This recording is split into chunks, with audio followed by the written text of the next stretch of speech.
¿Cómo funciona por dentro una corte internacional? Bueno, hoy vamos a meternos de lleno en el manual de instrucciones, en el estatuto de una institución que es absolutamente clave para los derechos humanos en las Américas, la Corte Interamericana. Para entenderla a fondo, vamos a seguir una ruta de 5 preguntas esenciales. Primero, ¿qué es exactamente la Corte? Luego, ¿quiénes la integran? ¿Cómo trabaja en el día a día? ¿Bajo qué código ético se rigen sus jueces? Y finalmente, ¿cómo se conecta con el resto del mundo? Empecemos por el principio, por lo más fundamental. ¿Qué es esta institución y para qué fue creada? El artículo 1 de su propio estatuto lo deja clarísimo. Y ojo, no es una rama de ningún gobierno, es una entidad judicial autónoma independiente. Su misión es una y muy específica: aplicar e interpretar la Convención Americana, que es el tratado de derechos humanos más importante de nuestra región.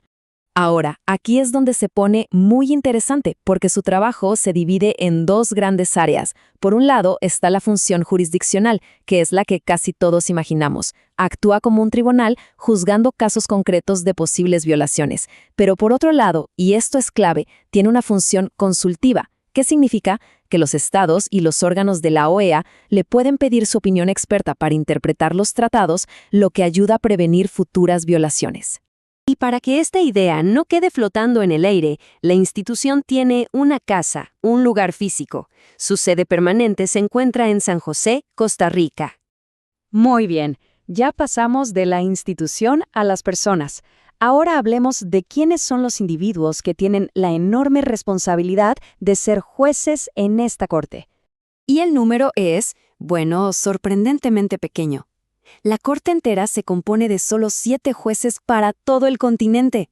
Esto nos da una idea de lo increíblemente importante que es cada nombramiento. Y claro, los requisitos para llegar a ese puesto son altísimos. No se trata solo de ser un buen abogado, se exige ser un jurista de la más alta autoridad moral, con una competencia reconocida en derechos humanos y que además cumpla con los requisitos para los cargos judiciales más altos en su propio país. Y un dato más, para buscar diversidad está prohibido que 2 jueces sean de la misma nacionalidad. El proceso para elegirlos es súper riguroso y democrático. Primero, los países proponen a sus candidatos. Después, la OEA arma una lista oficial con todos los nominados. Y finalmente, los estados que son parte de la convención eligen a los jueces con voto secreto y por mayoría absoluta. Y para garantizar que haya una renovación constante y evitar que alguien se perpetúe en el cargo, los jueces tienen un mandato de 6 años, con la posibilidad de una sola reelección. Esto asegura un flujo de nuevas perspectivas en la Corte. Bueno, ya sabemos qué es la Corte y quiénes la conforman.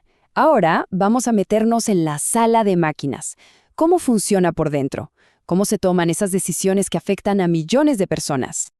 Esa es la pregunta del millón, ¿no? ¿Cuál es el mecanismo exacto que usa la Corte para llegar a sus fallos? La primera pieza del rompecabezas es el quórum. Para que la Corte pueda siquiera deliberar sobre cualquier asunto, se necesita la presencia de al menos 5 de sus 7 jueces. Y una vez que deliberan, el principio es bastante simple. La mayoría gana. Las decisiones se adoptan con los votos de la mayoría de los jueces que estén presentes. Y en el caso, muy raro, de que haya un empate, el voto del presidente de la Corte es el que decide. Y esto muestra un equilibrio muy interesante entre la transparencia y la confidencialidad.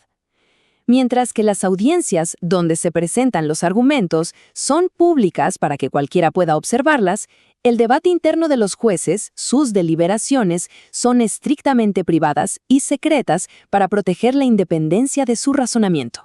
Ser juez de la Corte Interamericana no es solo un trabajo, es una investidura. Así que veamos el estricto marco ético que rige su conducta, desde sus derechos hasta sus responsabilidades. Todo arranca con este juramento. Antes de ejercer, cada juez tiene que comprometerse a actuar con honor, independencia e imparcialidad. Para las víctimas, este juramento es la garantía de que su historia será escuchada sin prejuicios. Estas no son solo palabras, son los pilares de su función. Aquí vemos un balance crucial. Por un lado, tienen inmunidad diplomática para protegerlos de presiones políticas, pero por otro, tienen la enorme responsabilidad de evitar cualquier cargo o actividad que pueda comprometer su independencia, como por ejemplo, ocupar un alto puesto en un gobierno. El estatuto es muy específico sobre los conflictos de interés. Un juez debe hacerse a un lado si tiene un interés personal en un caso o si ya participó en él desde otra posición. Estas reglas son la barrera contra la politización de la justicia, aseguran que la decisión se base solo en el derecho. Y finalmente, ampliemos la perspectiva. ¿Cómo interactúa la Corte con los países, con otras organizaciones? ¿Cuál es su lugar en el escenario mundial? La Corte no opera en un vacío. Mantiene relaciones formales con su país anfitrión y se vincula con la academia. Pero su colaboración más estrecha es con la Comisión Interamericana, que actúa como un primer filtro y es la que presenta la mayoría de los casos ante la Corte, funcionando casi como la fiscalía del sistema. Y así llegamos a la pregunta más importante, la que define el poder real de la Corte. No tiene una fuerza policial para hacer cumplir sus sentencias. Entonces, ¿qué pasa cuando un Estado simplemente decide no obedecer?